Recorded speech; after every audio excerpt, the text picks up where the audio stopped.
सच्चिदानन्दरूपाय विश्वोत्पत्त्यादिहेतवे तापत्रयविनाशाय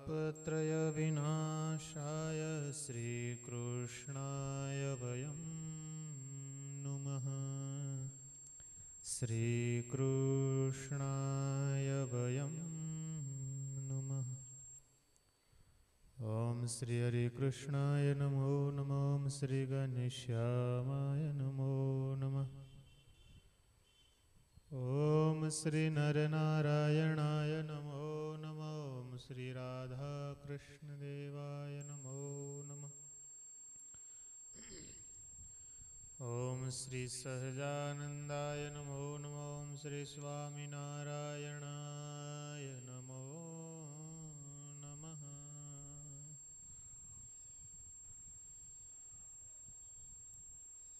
जय श्री स्वामीनारायण। क्या पहुंची थी कथा કે અહીંયા જ છે હજી?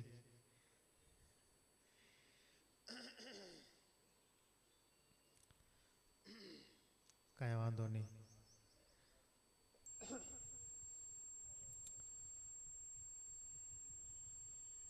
સુખદેવજી મહારાજ પરીક્ષિત મહારાજાને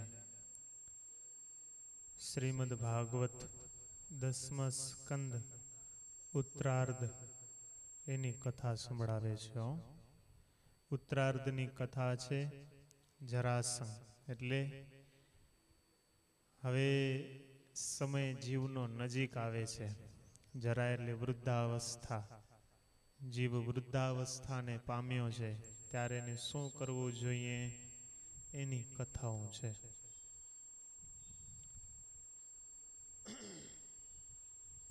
બળદેવજીના હાથે રૂકમૈયાનો વધ થયો એની બધી કથાઓ આપણે સાંભળી ગયા કાલના દિવસે. ભગવાન પાછા દ્વારિકામાં આવ્યા છે. શ્રી શુક ઉવાચ નરકમ નિહિતમ શ્રુત્વા તથોદ્વાહમ ચ યોષિતામ કૃષ્ણેનૈકેન બહ્વીનાં તદ્દિદૃક્ષુ સ્મ નારદઃ.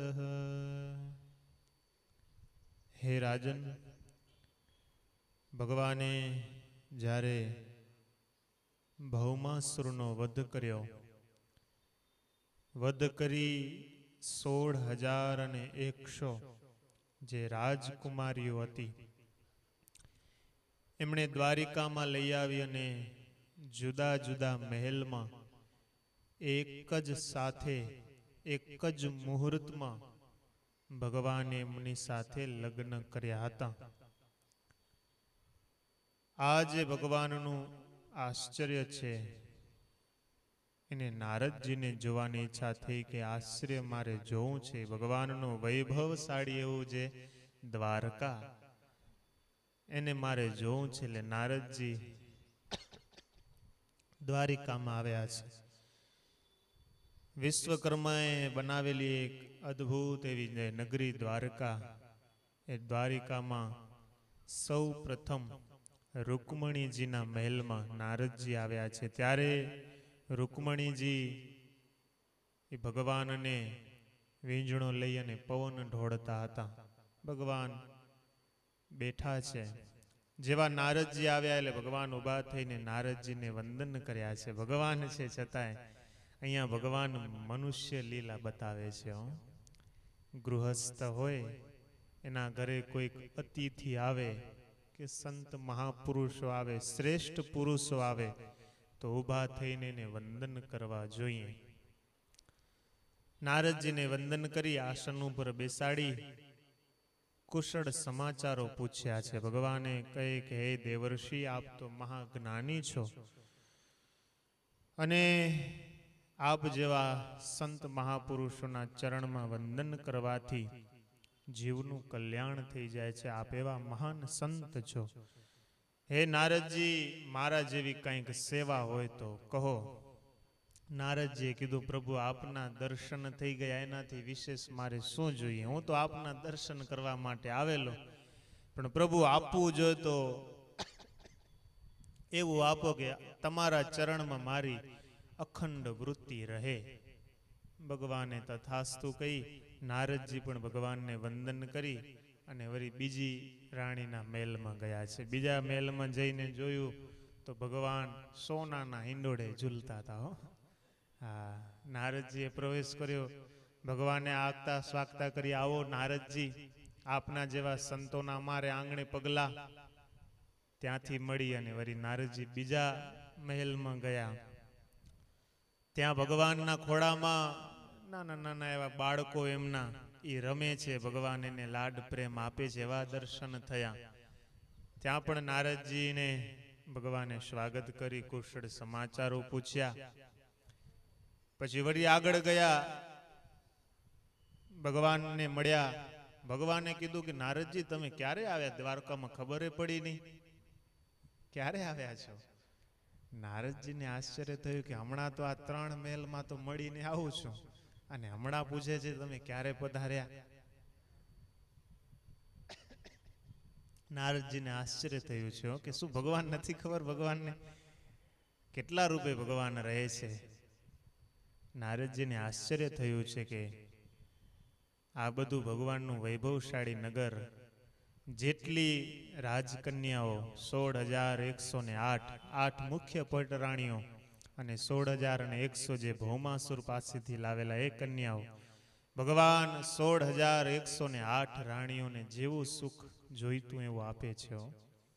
હા, ક્યાંક ભગવાન રાજમહેલમાં મંત્રીઓની સાથે રાજ ચર્ચા કરતા દેખાણા નારદજીને, ક્યાંક સંધ્યા વંદના કરતા દેખાણા, ક્યાંક યજ્ઞકુંડમાં આહુતિ આપતા હોય, ક્યાંક દેવોનું પૂજન કરતા હોય, બ્રાહ્મણોને જમાડતા હોય. આમ અલગ અલગ રીતે નારદજીને દર્શન થયા છે. નારદજી ભગવાનની આ મનુષ્ય લીલા એને જોઈ અને ખૂબ આનંદિત થયા છે કે ભગવાનનો ગ્રહસ્થાશ્રમ બહુ સુખપૂર્વક ચાલે છે. આવી રીતે નારદજી મનમાં વિચારે છે ત્યારે ભગવાન નારદજીને કહે છે કે હે નારદજી, હું આ લોકના ઉપદેશને માટે જ આ મનુષ્ય ધર્મનું આચરણ કર્યું છે.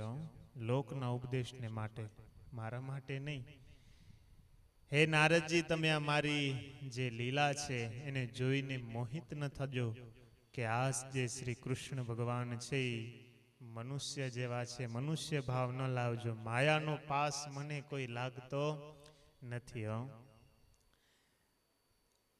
જે રાણીઓની સાથે હું રહું છું એને એમ છે કે કૃષ્ણ મને પ્રિય છે, કૃષ્ણમાં મને અતિશય, મારામાં કૃષ્ણ મને અતિશય પ્રેમ કરે છે, મારામાં કૃષ્ણ મોહિત છે. પણ હે નારદજી, એ રાણીઓ એમ નથી જાણતી કે મારું એક નામ મોહન પણ છે. મોહન કેને કહેવાય? કે જે મોહ ઉપજાવે એને મોહન કહેવાય. હવે જેને જોઈને મોહ ઉપજતો હોય એને કોઈને જોઈને મોહ ઉપજે ખરો? એટલે કે હે દેવર્ષિ, તમે આ મારી મનુષ્ય જે લીલા છે એમાં મોહ પામશો નહીં. નારદજી આવી રીતે ભગવાનના લીલાના દર્શન કરી આજ્ઞા લઈ અને પછી પાછું પોતાનું જે રૂટિનનું વિચરણ, અનેક જગ્યાએ ફરવું, સત્સંગ કરાવવું, એ વિચરણ માટે ચાલ્યા ગયા છે. સુખદેવજી મહારાજ કહે કે આવી ભાઈ ભગવાનની લીલા કલ્યાણકારી છે, એનું કોઈક શ્રવણ મનન કરે તો એણે ભગવાનના ચરણમાં પરાભક્તિ પ્રાપ્ત થાય છે. આટલી કથા સંભળાવ્યા પછી સુખદેવજી મહારાજ રાજસુ યજ્ઞ જે યુધિષ્ઠિર મહારાજા કરે છે એમની કથા સંભળાવે છે. કે એક વખત ભગવાન સુધર્મા નામની જે સભા, એ સભામાં બેઠા છે, ચર્ચાઓ કરે છે. એમાં એક દૂત આવ્યો છે. ક્યાંથી? જરાસંઘે જે 20,000 રાજાઓને કેદ કરી મૂકેલા ને, એ રાજા એક દૂતને મોકલેલો કે તું જઈ દ્વારિકાધીશને પ્રાર્થના કર કે દ્વારિકાધીશ અમારી રક્ષા કરે. દૂત આવ્યો છે.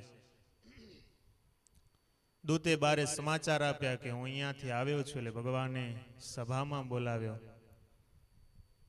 એ વખતે દૂતે આવીને કીધું કે હે પ્રભુ, જરાસંઘે 20,000 રાજાઓને કેદ કરી મૂક્યા છે, એ રાજાઓએ કઈ મોકલાવ્યું છે કે આવા દુષ્ટ થકી અમારું રક્ષણ કરો. એટલે ભગવાને હા પાડી કે કાંઈ વાંધો નહીં. અને એ જ વખતે નારદજી આવ્યા છે. નારદજી આવીને કીધું કે પ્રભુ, યુધિષ્ઠિર મહારાજા રાજસુ યજ્ઞ કરે છે, તો એને એવી ઈચ્છા છે કે સૌ પ્રથમ તમારી પૂજા થાય. તમારી પૂજા કરવાની ઈચ્છા છે, માટે તમે ઇન્દ્રપ્રસ્થ પધારો. શ્રી કૃષ્ણ ભગવાનને થયું કે બંને બાજુથી એક સાથે આમંત્રણ આવ્યો, એ કરવું શું? એટલે બાજુમાં જ્ઞાની બુદ્ધિશાળી એવા ઉદ્ધવજી બેઠા છે. ઉદ્ધવજીને તો હવે જ્ઞાન થઈ ગયું છે, ભગવાન કોણ છે, ગોપીઓએ જ્ઞાન કરાવેલું.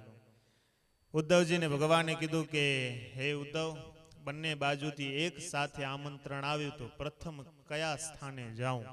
જરાસંઘ પાસે જાઉં કે ઇન્દ્રપ્રસ્થ જાઉં? ઉદ્ધવજીએ પ્રભુને કીધું કે પ્રભુ, આપને સૌ પ્રથમ ઇન્દ્રપ્રસ્થ જવું જોઈએ. એનું એક કારણ છે કે પ્રભુ, યુધિષ્ઠિર મહારાજા રાજસુ યજ્ઞ કરે છે, એનું એક વિધિ છે કે રાજસુ યજ્ઞની શરૂઆત પહેલા દિગ્વિજય કરવો પડે, એના પછી જ રાજસુ યજ્ઞ થાય. તો પ્રભુ આપે ઇન્દ્રપ્રસ્થ ચાલી અને રાજસુ યજ્ઞની શરૂઆત કરીએ, એના પહેલા દિગ્વિજય કરવો પડે. તો દિગ્વિજયના નિમિત્તે આપણે જરાસંઘ પાસે જઈ શકશું અને એને હરાવી અને રાજાઓને એને કેદમાંથી મુક્ત કરી શકશું. પણ જરાસંઘ પાસે જશું તો આ યજ્ઞ રહી જશે. આવી રીતે ઉદ્ધવજીએ સાચી સલાહ આપી, સરળ સલાહ આપી. એટલે ભગવાને વિચાર કર્યો કે તો સૌ પ્રથમ આપણે ઇન્દ્રપ્રસ્થ જઈએ. ઉદ્ધવજીના વખાણ પણ કર્યા છે, પ્રશંસા કરી છે. દ્વારકાથી ભગવાન ઇન્દ્રપ્રસ્થ આવ્યા. પાંડવોને ખબર પડી ભગવાન આવ્યા છે, એટલે સ્વાગત સન્માન કર્યું છે. પછી ભગવાન જે રાજમહેલ હતો એમાં ગયા છે. ત્યાં કુંતાજીને મળ્યા છે. કુંતાજીના કોણ થાય? ફઈ થાય. ફઈ, એને વંદન કર્યા છે. પછી સુભદ્રા અને દ્રૌપદીજીને પણ મળ્યા. ભગવાનના દર્શન થવાથી ઇન્દ્રપ્રસ્થમાં જે જનો રહે છે એને પણ ખૂબ આનંદ થયો છે. યુધિષ્ઠિર મહારાજાએ ભગવાનને હાથ જોડીને કીધું કે પ્રભુ, મારે રાજસુ યજ્ઞ કરવાની ઈચ્છા છે, તો આપ મને એ કાર્યમાં મદદ કરો. કઈ રીતે કરું, કેવી રીતે કરું? કારણ કે આપ કરી શકશો એવું કોઈ કરી શકશે નહીં. ભગવાને કીધું કે તમને બહુ સારો વિચાર આવ્યો છે, યજ્ઞની તમે શરૂઆત કરો. કારણ કે યજ્ઞ કરીને બધાને સુખ શાંતિ મળશે, તમારી કીર્તિ ચારેય દિશાઓમાં ફેલાશે, માટે તમે યજ્ઞ કરો. બહુ સારો સંકલ્પ છે. પછી ભગવાનની આજ્ઞાથી યુધિષ્ઠિર મહારાજાએ ચારે દિશામાં પોતાના 4 ભાઈઓને મોકલ્યા છે કે તમે ચારે દિશામાં જઈ અને દિગ્વિજય કરી આવો. ચારે ભાઈ ગયા. બધાએ રાજાઓને જીતી જે પણ ધન એકઠું કરી અને યુધિષ્ઠિર મહારાજાના ચરણે મૂકી દીધું. અને 4 ભાઈમાંથી એક ભાઈએ કીધું કે મોટા ભાઈ, બધાએ રાજાઓ માની ગયા, પોતાની શક્તિ અનુસાર ધન પણ આપ્યું, પણ જરાસંઘ આપણા શરણે થયો નથી. જરાસંઘને એનું કંઈક કરવું પડશે. એટલે ભગવાને કીધું કે યુધિષ્ઠિર મહારાજા, ઈ મારી ઉપર મૂકી દો. એટલે ભગવાને ભીમ અર્જુનની સાથે લઈ બ્રાહ્મણનું રૂપ લઈ અને જરાસંઘની રાજધાની એવી ગિરિવ્રજમાં આવ્યા છે. ભગવાન બ્રાહ્મણનો વેશ લઈને અને જરાસંઘ પાસે યાચના કરી કે અમે અતિથિ છીએ, અમારી ઈચ્છા પૂરી કરો. જરાસંઘ તેને જોઈને વિચાર કરવા લાગ્યો કે આને મેં ક્યાંક જોયા છે એવું લાગે છે. હા, ક્યાંક જોયા છે. અને વડિયા બ્રાહ્મણો પણ લાગતા નથી. આવા હટ્ટા કટ્ટા એવા કોઈ બ્રાહ્મણ હોય ખરા? બ્રાહ્મણ તો આમ તો બરોકા જોઈ ન હોય, પણ હવે એનું બોડી એવી હતી ને, ભીમની બોડી જોઈને કોણ એમ કે ભાઈ આ બ્રાહ્મણ છે? કોઈ કે જ નહીં. એટલે જરાસંઘને વિચાર તો આવ્યો કે બ્રાહ્મણ તો લાગતા નથી અને પાછા ક્યાંક જોયા એવા છે, પણ કાંઈ વાંધો નહીં, બ્રાહ્મણના વેશે જે કોઈ આવ્યા હોય, મારે આંગણે બ્રાહ્મણ આવ્યા હોય ને મારે કંઈક આપવું જોઈએ. કારણ કે પૂર્વે બલિ મહારાજાએ સ્વયં ભગવાન બ્રાહ્મણનો વેશ લઈ બટુક એવા જે વામન એમની પાસે માંગણી કરી, તો આજ દિવસ સુધી એની ત્રિલોકીમાં એની કીર્તિઓ ગવાય છે. માટે મારે આ બ્રાહ્મણોને જે જોઈએ આપવું જોઈએ. એટલે જરાસંઘે કીધું કે હે ભૂદેવો, તમારે જે ઈચ્છા હોય માંગો. એટલે ભગવાને કીધું યુદ્ધમ નો દેહી રાજેન્દ્ર દ્વંદ્વશો યદિ મન્યસે, કે હે રાજન, અમારે દ્વંદ્વ યુદ્ધ જોઈએ છે, દ્વંદ્વ યુદ્ધ આપો. એટલે જરાસંઘ ચમક્યો અને જરાસંઘે તરત કીધું કે સાચું બોલો, તમે છો કોણ? બ્રાહ્મણ તો લાગતા નથી, તમે છો કોણ બોલો? ભગવાને કીધું કે આ પાંડવ પુત્ર ભીમસેન છે, આ એમનો નાનો ભાઈ અર્જુન, અને હું કોણ છું ખબર છે તને? કે તારા બંનેના મામાનો પુત્ર છું, બંનેના મામાનો પુત્ર, અને તારા જે જમાઈ જે કંસ એને મારનાર પણ હું જ છું. કોણ? કૃષ્ણ. હું કૃષ્ણ છું. એટલે જરાસંઘે કીધું કે તમે માંગ્યું છે તો જરૂર આપીશ તમને દ્વંદ્વ યુદ્ધ, પણ પ્રભુ હે કૃષ્ણ, તમે તો એ દ્વંદ્વ યુદ્ધ કરવા માટે મારા ચોઈસ નથી, હું તમારી સાથે દ્વંદ્વ યુદ્ધ કરીશ નહીં, કારણ કે તમે તો બીકણ છો. કારણ કે મથુરા છોડી અને સમુદ્રના મધ્યમાં એક નગરી વસાવીને તમે મારા ભયથી ત્યાં રહો છો, એટલે તમે મારા માટે યોગ્ય નથી દ્વંદ્વ યુદ્ધમાં. અને અર્જુન પણ દુબલો પતલો છે, એ પણ મારા માટે બરોબર નહીં. દ્વંદ્વ યુદ્ધમાં તો બરાબરિયા હોય એનું કામ. આ ભીમસેન છે એ મારી સામે લડી શકે એમ છે, તો આ ભીમસેન અને મારું યુદ્ધ થશે. આવી રીતે કીધું. બધાએ નિયમો ઘડાણા, અખાડામાં પોગી ગયા. એટલે જરાસંઘે સૌ પ્રથમ ભીમને ગદા આપી અને પોતે પણ એક ગદા રાખી અને સામસામી ગદાઓ ટકરાવડાવે છે. હવે યુદ્ધ ચાલુ થઈ ગયું, ભયંકર યુદ્ધ. બે બળિયા, કોઈ કોઈને હટી દે એમ નથી, અને ગદાને એવા ઘા મારે છે, તણખલા અંગારાઓ ફૂટે છે અગ્નિના, એવી ગદા યુદ્ધ ચાલ્યું. અને 27 દિવસ ચાલ્યું આવો મલ્લ યુદ્ધ, ગદા યુદ્ધ બધું ભેગું થઈને 27 દિવસ સુધી. ભીમસેન તો મનથી હારી ગયા કે પ્રભુ હવે આ જરાસંઘને હું હરાવી નહીં શકું, મારું કામ નથી, તમે આ યુદ્ધનું વિરામ કરાવી દો. એ ભગવાન કે હારી શું કામ જાય છે? તું કાલે મારી સામું જોજે, હું જે તને સંકેત આપું ઈ તારે કરવાનું. ભીમસેન કે આજ છેલ્લો દિવસ હો, કાલે પછીથી આપણે તો યુદ્ધ નહીં કરીએ. આ જરાસંઘને હરાવો ને બહુ કઠણ છે, કાંઈ થાતું જ નથી. ગમે એટલા ગદાના પ્રહાર કરું છું, ગમે એવા દાવ રમું છું, જરાસંઘને કંઈ થાતું જ નથી. કારણ કે એ વખતે પૃથ્વી ઉપર 4 જ જણા એવા હતા કે જેને કોઈ હરાવી ન શકતું. એક તો જરાસંઘ, બીજા ભીમસેન, બીજા બલરામજી અને દુર્યોધન. હા, એ બધા એ વખતના બળિયા કહેવાતા. ઘણા દુર્યોધનનું નામ લે અને ઘણા ભીષ્મ પિતાજીનું નામ લે છે, કારણ કે ભીષ્મ પિતાએ પણ હઠી દેવા નતા. 125 વર્ષની ઉંમર, અને એ બધાએ વાળ, પાપણના વાળ ધોરા થઈ ગયા હતા. એ વખતે એ યુદ્ધ કરવા માટે ઉતરેલા. અને મહાભારત વાંચીએ તો ખબર પડે કે કેવી બાણોની વર્ષા કરેલી. પછી 28મા દિવસે એટલે બીજા દિવસે ફરી યુદ્ધ ચાલુ થયું. ભગવાન તો જાણતા હતા કે આ જરાસંઘનો જન્મ કઈ રીતે થયો છે. બૃહદ નામના રાજા એમના થકી જન્મ થયેલો, પણ 2 ફાડિયા રૂપે જન્મ થયેલો. એટલે રાજાને થયું કે આવું ફાડિયાને મારે શું કરવું, એટલે એને ફેંકી દીધેલા. એમાં જરા નામની એક રાક્ષસી આવી, એને 2ને જોઈન્ટ કરી દીધા, એમાંથી બાળક થયો, એનું નામ પડ્યું જરાસંઘ. એટલે આ ભગવાન જાણતા હતા, બીજાને તો કોઈને ખબર નહીં. ભગવાન તો અંતર્યામી, બધું ખબર હતી એને. અને ભગવાનને ખબર કે જન્મ્યો 2 ફાડિયાને જોઈન્ટ થઈને છે ને મરશે 2 ફાડિયા કરીને જ, બાકી આ મરવાનું નથી. આને ગમે એટલા તીર કમાન મારીએ ને કાંઈ નહીં થાય. પણ જો બે ફાટ્યા થઈ જશે તો આનું મૃત્યુ નિશ્ચિત છે. એટલે 28મા દિવસે યુદ્ધની શરૂઆત થઈ. એમાં ભગવાને એક વૃક્ષની સળી લઈ એને બે વચ્ચેથી ચીરી અને બે દિશાઓમાં ફેંકી દીધી. એટલે ભીમ સમજી ગયો કે શું કરવાનું છે. એટલે ભીમે પોતાના એક પગથી ઓલાનો એક પગ દબાવી અને બીજા હાથેથી શરીરને ફાડી બે ભાગ કરીને બે દિશા ઉત્તર દક્ષિણમાં ફેંકી દીધા. થોડી ક્ષણમાં જ પાછા એ બે શરીરો આવીને પાછા જોઈન્ટ થઈ ગયા. અને ભીમ વિચાર કરવા માંડ્યો કે બે ભાગ કરી નાખ્યા તો મારો વાલો મર્યો નહીં, હવે શું કરવું? એટલે ભગવાને ફરીવાર ભીમને ઇશારો કર્યો.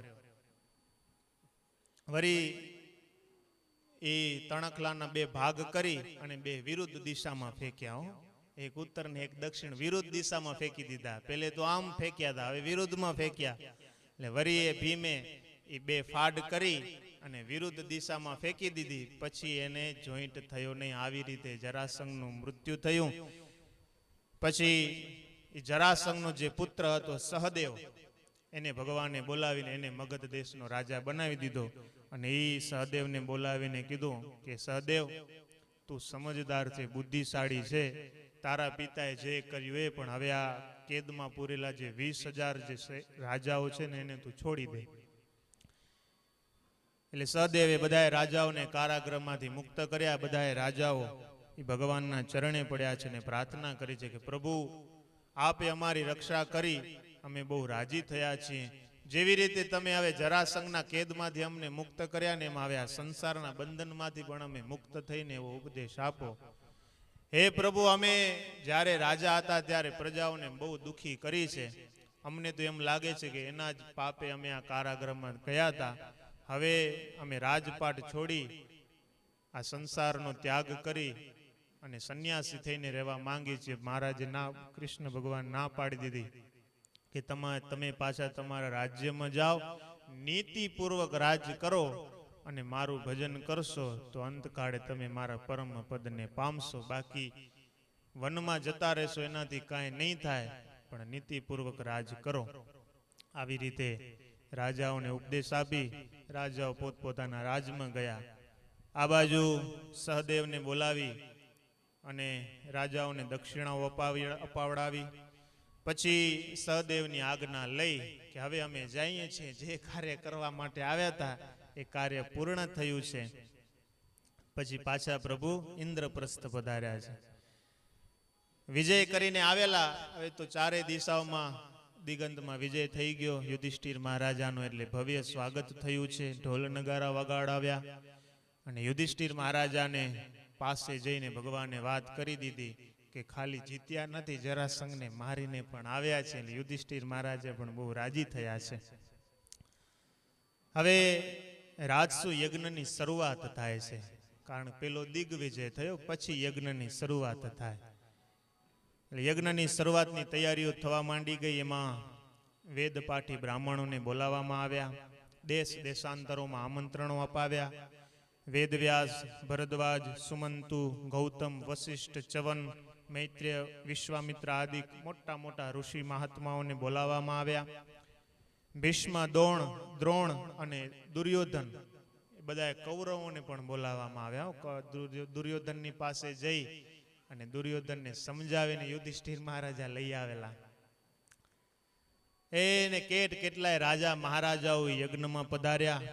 પછી યજ્ઞમાં હવે સેવાની વહેંચણી ચાલુ થઈ. કેમ આપણે અહીંયા મોટો ઉત્સવ કરીએ તો બધા એને સેવાની વહેંચણી થાય ને, એમ સેવાની વહેંચણી થઈ છે.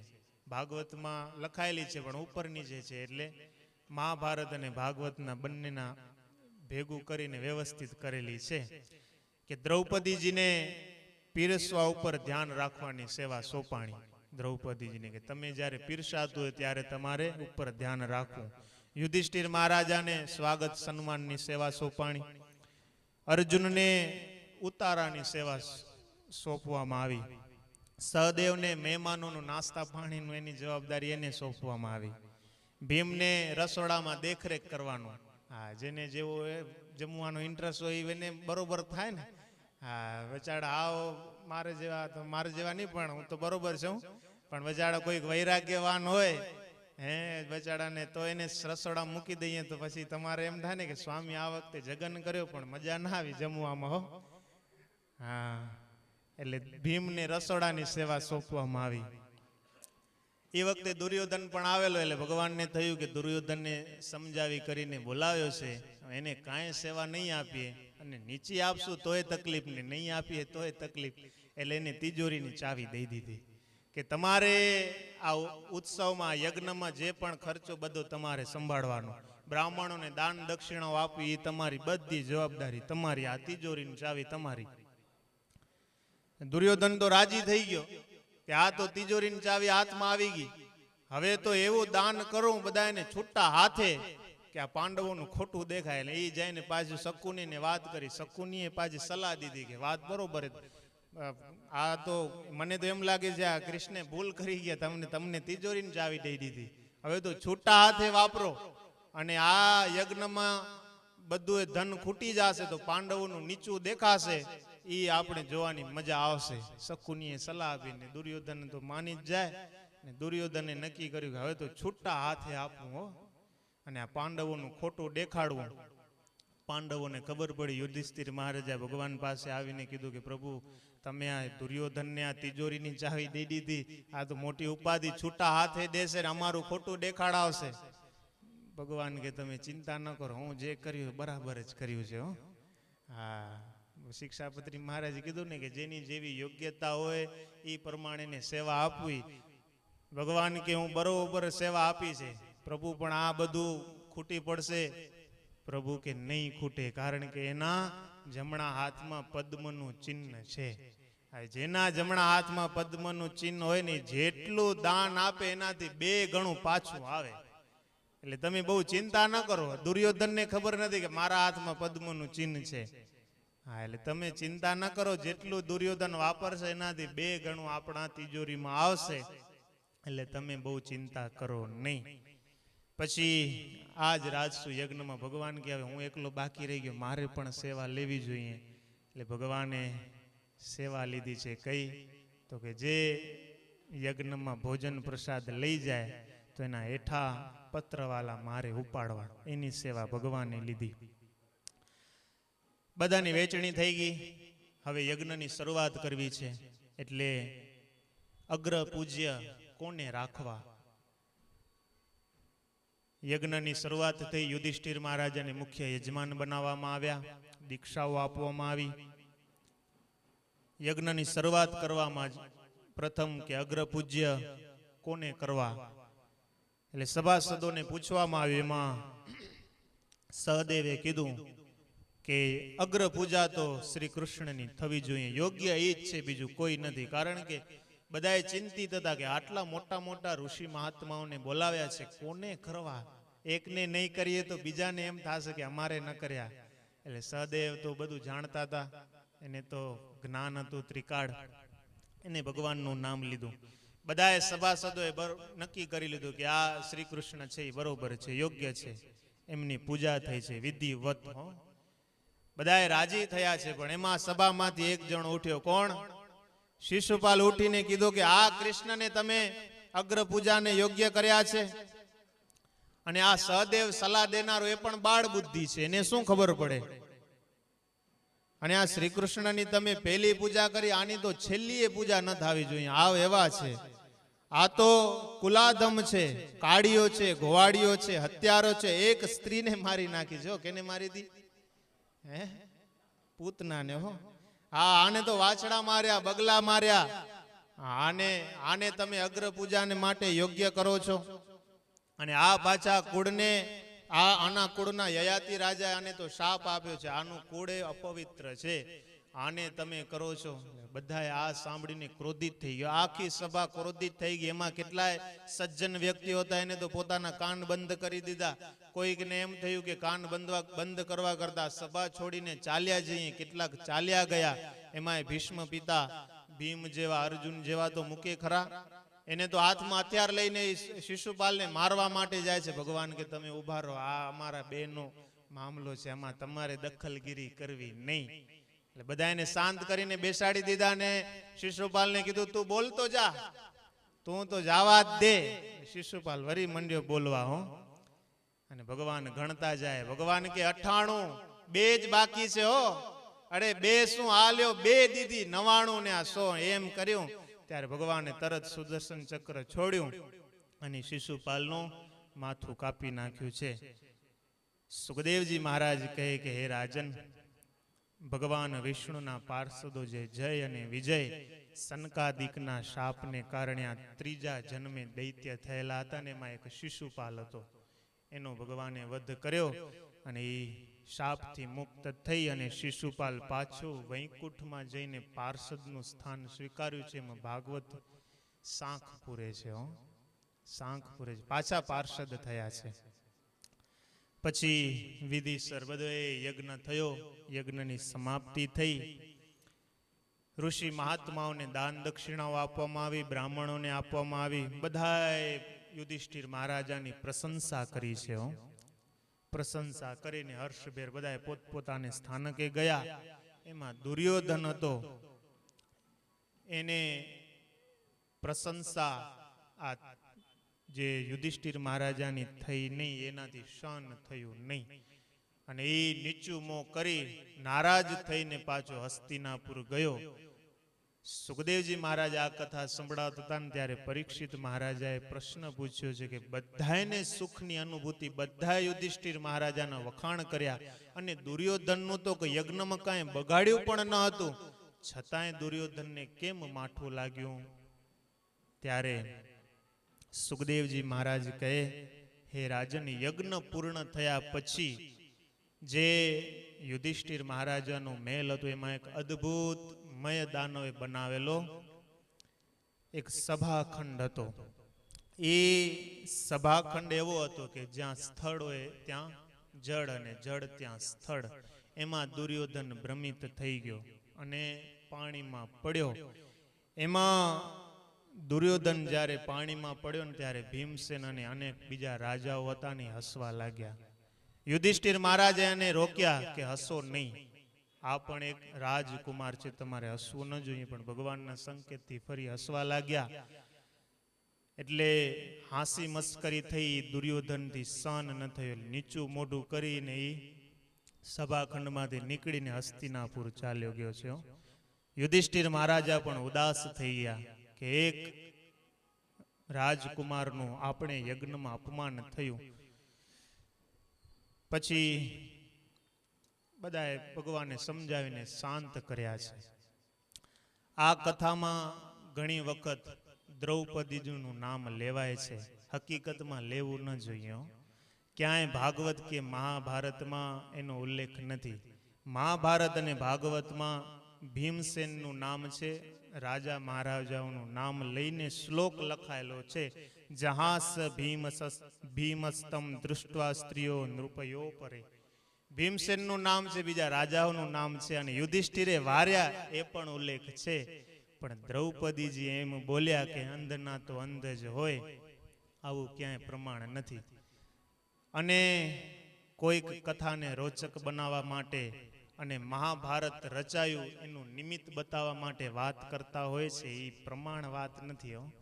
કારણ કે દ્રૌપદીજીને સતી કયા છે, પતિવ્રતા કહે છે. મહારાજે વચનામૃતમાં એમ લખ્યું મધ્યના 28માં કે માં સીતાજી અને દ્રૌપદી જેવા તો આ દુનિયામાં કોઈ સ્ત્રી જ નથી.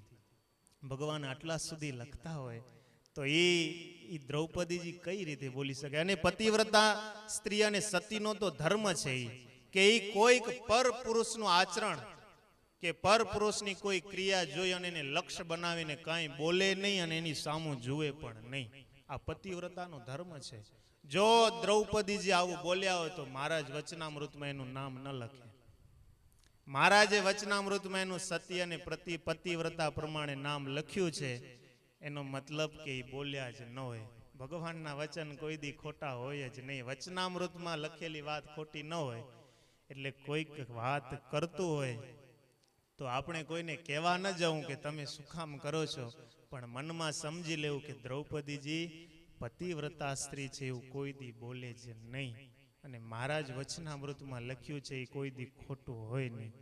એટલે શાસ્ત્ર પ્રમાણે વાત ખોટી છે. દ્રૌપદીજી બોલ્યા નતા. કદાચ દુર્યોધનને લાગ્યું હોય અને એ રીતે વાત કરતા હોય તો બીજી વાત છે. આવી રીતે રાજસુ યજ્ઞની કથા સંભળાવી પછી શાલ્વનો વધ કર્યો છે. જ્યારે ભગવાન ઇન્દ્રપ્રસ્થમાં યુધિષ્ઠિર મહારાજાના યજ્ઞમાં હતા ત્યારે શાલ્વ નામનો એક શિશુપાલનો મિત્ર હતો. જ્યારે રૂકમણીજી સાથે ભગવાનના લગ્ન થયા ત્યારે શાલ્વ પણ ત્યાં હાજર હતો અને એને યાદવોએ અપમાન કરી અને એને હરાવીને ત્યાંથી ભગાડ્યો. એ શાલ્વને મનમાં ખૂંચી ગયો અને શાલ્વે પ્રતિજ્ઞા લઈ લીધી કે હું આ પૃથ્વી પરથી યાદવોનો નાશ ન કરી નાખું ત્યાં સુધી હું ચેનથી બેસીશ નહીં. એના માટે એને શિવજીની આરાધના કરી. કેવી આરાધના? કે એક મુઠ્ઠી ધૂળની મોઢામાં નાખી એને ખાઈ અને શિવ મહાદેવજીની આરાધના કરી. આમ 1 વર્ષ સુધી આરાધના કરી. મોઢામાં ધૂળ નાખે. આપણે તો ખીચડીમાં કાકરો આવી જાય તોય રામાયણ થઈ જાય. આને તો 1 વર્ષ સુધી આવી સાધના કરી. મહાદેવજી પ્રસન્ન થઈ ગયા. ભોળાનાથ છે તરત રાજી થઈ ગયા. માંગવાનું કીધું કે માંગ માંગ. ત્યારે એને માંગ્યું કે દેવ અસુર મનુષ્ય અને ગાંધર્વ આદિ કોઈથી ભંગ ન થાય અને મારી ઈચ્છા અનુસાર ચાલે એવું એક મને વિમાન આપો. ભગવાને મેં દાનવને આજ્ઞા કરી. મહાદેવજીએ સરસ મજાનું સૌભ નામનું એક વિમાન બનાવી આપ્યું. હવે આને થયું કે હવે તો આપણે કોઈ મારી શકે એમ છે નહીં. એટલે વિમાનમાં બેસીને ભગવાન ઇન્દ્રપ્રસ્થમાં હતા અને આને શાલ્વએ દ્વારકામાં આક્રમણ કરી દીધું. માયાવી હતો એટલે મોટા મોટા શસ્ત્રો, શિલાઓ અને મોટા મોટા વૃક્ષોને દ્વારિકામાં ફેંક્યા. આખી દ્વારિકા નગરીને છિન્ન ભિન્ન કરી નાખ્યો. નગરો ગયે, કેટલાય મકાનો તોડી નાખ્યા, બાગ બગીચાઓને ઉજ્જડ કરી નાખ્યા. આ જોઈ અને પ્રદ્યુમ્ન, સાંબ, અક્રૂરજી રહી ન શક્યા. એટલે એને પણ સેના તૈયાર કરીને એની સામે યુદ્ધ કર્યું. ભયંકર યુદ્ધ ચાલ્યું. કોઈ કોઈને હટી દે એમ નથી. એમાં શાલ્વના સેનાપતિને પ્રદ્યુમ્નએ મારી નાખ્યા. એમાં દ્યુમાન નામનો એક સેનાપતિ હતો શાલ્વનો. એને જઈને પ્રદ્યુમ્નને ગદાનો માથામાં પ્રાર કર્યો. પ્રદ્યુમ્નજી મૂર્છિત થયા ત્યારે એનો સારથી હતો એને રણ મેદાનમાંથી બારે લઈ ગયા પ્રદ્યુમ્નને. પછી ભાનમાં આવ્યા ત્યારે એને કીધું સારથીને કે તું મને રણ મેદાનમાંથી બારે લઈ આવ્યો. મારા પિતા મારે મોઢું શું બતાવું કે આવો મારો પુત્ર ડરપોક છે, રણ મેદાન છોડીને ભાગી ગયો. ત્યારે સારથીએ કીધું કે અમારા સારથીનો એક નિયમ છે, અમારો પણ ધર્મ છે કે જ્યારે રથી એને કંઈક મુશ્કેલી પડે ત્યારે સારથીનું એને રક્ષણ કરવું જોઈએ અને સારથીને જ્યારે મુશ્કેલી પડે ત્યારે રથીને એનું રક્ષણ કરવું જોઈએ. હે પ્રદ્યુમ્નજી, તમારું મૃત્યુ જો હું તમને ત્યાં ને ત્યાં રાખત ને તો તમારું મૃત્યુ નિશ્ચિત હતું, એટલે હું તમારું રક્ષણ કર્યું છે. આવી રીતે કીધું. પછી પ્રદ્યુમ્નજી સમજી ગયા. ફરી પાછા યુદ્ધ કરવા માટે ગયા છે ને દ્યુમાનને માર્યો અને ફરી પાછું ભયંકર યુદ્ધ ચાલ્યું થયું. કારણ કે શાલ્વને કોઈ મારી શકે એમ જ નતું. એ વિમાનમાં બેસી ગયો છે ને વિમાનને કાંઈ થાય એમ હતું નહીં. અને આ યુદ્ધ ચાલ્યું 27 દિવસ પાછું યુદ્ધ ચાલ્યું. આમ ને આમ. પછી 27 દિવસ પછી તો ત્યાં યજ્ઞ પૂરો થઈ ગયેલો. ભગવાનને સમાચાર મળ્યા કે શાલ્વએ દ્વારકા ઉપર આક્રમણ કર્યું છે. એને તરત મોટા ભાઈ એવા બલરામજીને આજ્ઞા કરી કે તમે જાઓ શાલ્વના સૈન્યની સાથે લડો અને હું શાલ્વ સાથે લડું.